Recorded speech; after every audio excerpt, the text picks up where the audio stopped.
Então, gente, continuando aqui, a gente viu então as políticas acomodatícias e as consequências do uso e abuso de políticas iguais a essa, né, que é basicamente inflação. Mas agora, voltando ao modelo SLM, vamos ver casos extremos envolvendo o modelo SLM. E a gente vai ver esses casos extremos para chamar a atenção para o fato de que o governo sempre tem condição de aumentar a demanda na economia, mas não obrigatoriamente o nível de produção e renda, depende das condições da oferta agregada, né?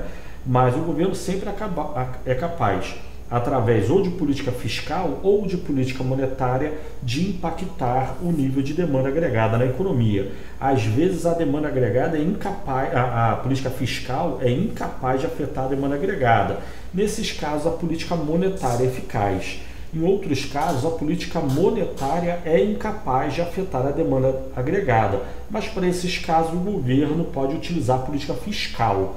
Ou seja, o governo sempre é capaz, de uma forma ou de outra, gerar demanda na economia. Porém, o governo gerar demanda na economia é o problema que a gente viu aí nas políticas acomodatícias, né? Ele pode acabar dando um tiro no pé no sentido de gerar inflação sem crescimento econômico, né? Demanda é uma coisa, depende da oferta para definir o nível de produção e renda nacional, nível de emprego, né?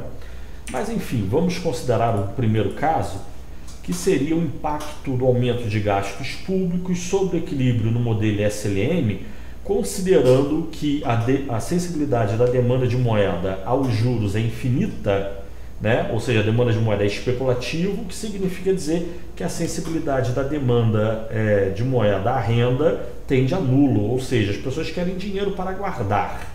Tá? É uma situação parecida com a dos Estados Unidos dos anos 30. A demanda de moeda é altamente especulativa. Num caso como esse, qual seria o impacto do aumento de gasto público? Então vamos ver. Inicialmente, nós temos a quantidade de moeda arbitrada na economia, a quantidade nominal de moeda, M0 barra, arbitrada pelo governo, dividida pelo nível de preços P barra, que vamos considerar ainda como constante. A gente já vai variar já o nível de preço. Mas então, dada essa oferta real de moeda, que é exogenamente determinada, M0 barra sobre P barra, a gente vai ter um equilíbrio simultâneo entre mercado de bens e monetário. Desse equilíbrio será definida a taxa de juros e o nível de renda, que mantém os dois mercados em equilíbrio simultaneamente. Vamos considerar que a taxa de juros de equilíbrio seja I0, tá? Então, a esse nível de juros, haverá um certo montante de despesas autônomas, A barra 0 menos B I0, I0 é a taxa de juros de equilíbrio. Dado esse volume de despesas autônomas, há uma certa demanda agregada a cada nível de renda, vamos dizer D a 0, e pelo equilíbrio no mercado de bens é definido o nível de produção renda nacional de equilíbrio, vamos dizer ali no ponto A, onde é definido o nível de produção Y0. Então a gente tem uma combinação de juros e renda I0, Y0, que mantém o mercado de bens em equilíbrio. Com relação a esse equilíbrio, a gente tem que, se houver variação dos juros, isso leva a variação de investimentos, de despesas privadas, normalmente falando, e a variação de demanda agregada e nível de produção renda nacional de equilíbrio. Então, por esse ponto, passa uma curva IS, normalmente negativamente inclinada. De outro lado, a esse nível de renda Y0, existe uma certa demanda de moeda na economia, importante a inclinação dela, que é a demanda de moeda L0. Mas nesse caso aí específico, eu estou considerando que a demanda de moeda é altamente sensível aos juros, o H tende a infinito, então a demanda de moeda ela é no extremo plana, para simplificar, né? Não precisa ser exatamente plana, só ser levemente plana, pronto, a demanda de moeda já é altamente sensível à taxa de juros. Mas vamos considerar o caso extremo que a demanda de moeda é plana. Então, pela interação entre demanda e oferta de moeda, é definida a taxa de juros de equilíbrio no mercado monetário, que foi suposto inicialmente como sendo a I0. A gente já viu lá na curva LM que quando a inclinação da LM depende da inclinação da demanda de moeda. Quando a demanda de moeda é plana, então a LM também será plana. Tá? Então, pelo ponto A, passa uma curva LM. E essa é a situação de equilíbrio inicial, uma situação muito parecida com a dos Estados Unidos dos anos 30, tá? Demanda de moeda altamente sensível aos juros. As pessoas demandam moeda por considerar moeda um bom negócio, um bom ativo financeiro. A quantidade demandada depende da taxa de juros. Variações de juros influenciam a quantidade demandada de moeda. Variações de renda não impactam a demanda de moeda, tá? Nesse caso extremo. Mas então tá, esse é o ponto de equilíbrio inicial. E aí, considerando que o governo aumente seus gastos, o que leva tempo, já falamos, isso leva a um aumento, mantido tudo mais constante, a um aumento nas despesas autônomas na economia, de A barra 0 menos B e 0 para A barra 1 menos B e 0, onde a barra 1 é maior que a barra 0. Estou supondo que consumo autônomo, C barra, investimento autônomo, I barra, e gasto se mantiveram constantes. O único aumento, a única variação foi o gasto público que aumentou. Então houve um delta G maior que 0, tá? Como há um aumento nas despesas autônomas, isso leva a um aumento no nível de demanda agregada a cada nível de renda, de D a 0 para D a 1, o que acaba aumentando o próprio nível de produção, renda, de equilíbrio no mercado de bens. Então a economia passa a ter um novo nível de renda maior, produção, renda, que vamos dizer seja o Y1. A gente está indo para o ponto B. No ponto B ali no modelo, no gráfico da ISLM, o que a gente tem? A gente tem, devido ao aumento de gastos autônomos, já falamos sobre isso, nós temos um deslocamento da curva IS, de S0 para IS1. Então, o nível de renda aumentou, o mercado de bens está em equilíbrio, mas como a gente vai ver, o mercado monetário acaba em equilíbrio também. Por quê? Porque como a LM é plana, isso significa que a demanda de moeda é plana. Ela é altamente sensível aos juros, ela independe da renda. O K tende a 0. No extremo, vamos dizer K é 0. Sendo assim, a demanda de moeda ao nível de renda Y1 é a mesma demanda de moeda ao nível de renda Y0. Ou seja, não há variação na demanda de moeda. Consequentemente, a LM é plana, a gente já viu isso. E esse aumento de renda não gera aumento de demanda de moeda, não gera variação dos juros, então a taxa de juros permanece inalterada e 0. A economia só passa a ter um nível de renda, produção e renda maior, né? Para esse caso, onde a demanda de moeda é altamente sensível à taxa de juros, que é uma situação muito parecida com a dos Estados Unidos dos anos 30, tá? E nesse caso aqui a gente tem que o ponto B ali no mercado monetário é o mesmo do ponto A, não há mudanças no mercado monetário, e esse é um caso em que o efeito de deslocamento seria nulo. Então não há impacto da variação de gastos sobre variação de despesas autônomas, basicamente porque não havendo variação dos juros, não há impacto dos juros sobre despesas privadas, tá? Embora também nos anos 30 investimentos eram pouco sensíveis à taxa de juros, então até poderia desenhar a curva IS vertical ou quase vertical, porque ela indica a sensibilidade dos investimentos à taxa de juros, tá certo? Então nos anos 30 o modelo ISLM era tal que a IS tendia a ser vertical e a LM horizontal, plana. Nesse caso o aumento de gastos públicos tende a ter máximo impacto sobre o nível de produção. A política fiscal é eficaz, mas como a gente vai ver também, pela mesma razão, a política monetária seria ineficaz. Mas, ou seja, numa situação como a dos Estados Unidos dos anos 30, uma política econômica governamental seria a política fiscal, não a monetária, tá certo? Esse é um caso. Aí vamos ver o caso oposto a esse, extremo oposto a esse. Vamos considerar ainda política fiscal, aumento de gasto público. Mas agora vamos considerar o impacto do aumento de gasto público sobre o equilíbrio do modelo SLM, mas contrariamente agora, a sensibilidade da demanda de moeda aos juros tende a 0, quase 0, né? E a demanda de moeda, nesse caso, é altamente sensível à renda, então é bem diferente. Olha o finalzinho ali do enunciado, né? O H tende a infinito e o K tende a 0. Agora vamos considerar o H tende a 0 e o K tende a 1, tá? Então, refazendo o modelo, nós temos o governo arbitra uma certa quantidade nominal de moeda, M0 barra, e dividido essa quantidade nominal de moeda pelo nível de preços, nós temos encaixes reais na economia. Pelo equilíbrio simultâneo entre mercado de bens e monetário, é definida uma taxa de juros, vamos dizer a taxa de juros I0. de equilíbrio simultâneo entre mercado de bens e monetário. A esse nível de juros, nós temos um certo montante de despesas autônomas, A/0 menos B e 0. Dado esse montante de despesas autônomas, há uma certa demanda agregada a cada nível de renda, D a 0. Pelo equilíbrio no mercado de bens é definido o nível de produção renda nacional de equilíbrio, vamos dizer Y0 no ponto A. Então nós temos a combinação de juros e renda que mantém o mercado de bens em equilíbrio.